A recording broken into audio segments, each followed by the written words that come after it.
পদত্যাগ করেছেন শিক্ষা মন্ত্রণালয়ের দায়িত্বে থাকা প্রধান উপদেষ্টার বিশেষ সহকারী অধ্যাপক ডক্টর এম আমিনুল ইসলাম। তবে তার বিদায়ে ছিল না তেমন কোনো আয়োজন। অনেকটা বিষণ্ণ চেহারা নিয়ে মন্ত্রণালয় ত্যাগ করতে দেখা যায় তাকে। এমন চিত্র দেখে প্রশ্ন ওঠে, কি কারণে পদত্যাগ করলেন এই প্রধান উপদেষ্টার বিশেষ সহকারী? পদত্যাগের কারণ নিয়ে শুরু হয় নানা জল্পনা কল্পনা। রীতি অনুযায়ী কোনো উপদেষ্টা বা মন্ত্রী পদত্যাগ বা দায়িত্ব হস্তান্তর করলে তাকে বিদায় সংবর্ধনা দেওয়া হয়, কিন্তু ডক্টর এম আমিনুলের বিদায় ছিল সম্পূর্ণ ভিন্ন।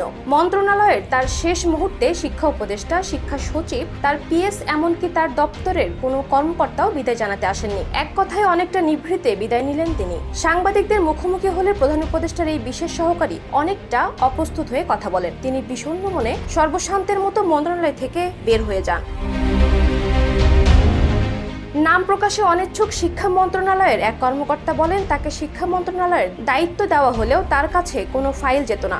অনেকটা হাজিরা দেওয়ার মতো রোল প্লে করতেন তিনি।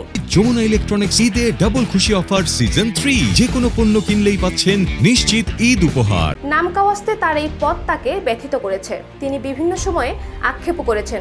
এসব কারণে তিনি স্বেচ্ছায় পদত্যাগ করেন বলে মন্তব্য করেন শিক্ষা মন্ত্রণালয়ের এই কর্মকর্তা।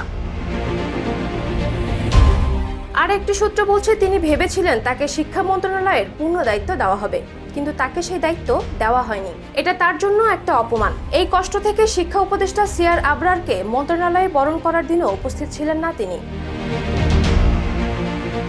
পদত্যাগের পর প্রধান উপদেষ্টার এই বিশেষ সহকারী সাংবাদিকদের মুখোমুখি হয়ে জানান, পদত্যাগ বিষয়ে কিছুই বলতে চান না তিনি। নিজের পিএসসির মাধ্যমে পদত্যাগপত্র পাঠিয়ে দিয়েছেন। তবে কোনো না কোনোভাবে শিক্ষার সঙ্গে যুক্ত থাকার কথা জানান ডক্টর এম আমিনুল ইসলাম। ছাত্র জনতার অভ্যুত্থানে গত বছরের 5 আগস্ট শেখ হাসিনা সরকারের পতন হয়। এরপর গত 8 আগস্ট অন্তর্বর্তী সরকার গঠিত হয়। এ সরকারের প্রধান উপদেষ্টার দায়িত্ব নেন অধ্যাপক মোহাম্মদ ইউনূস।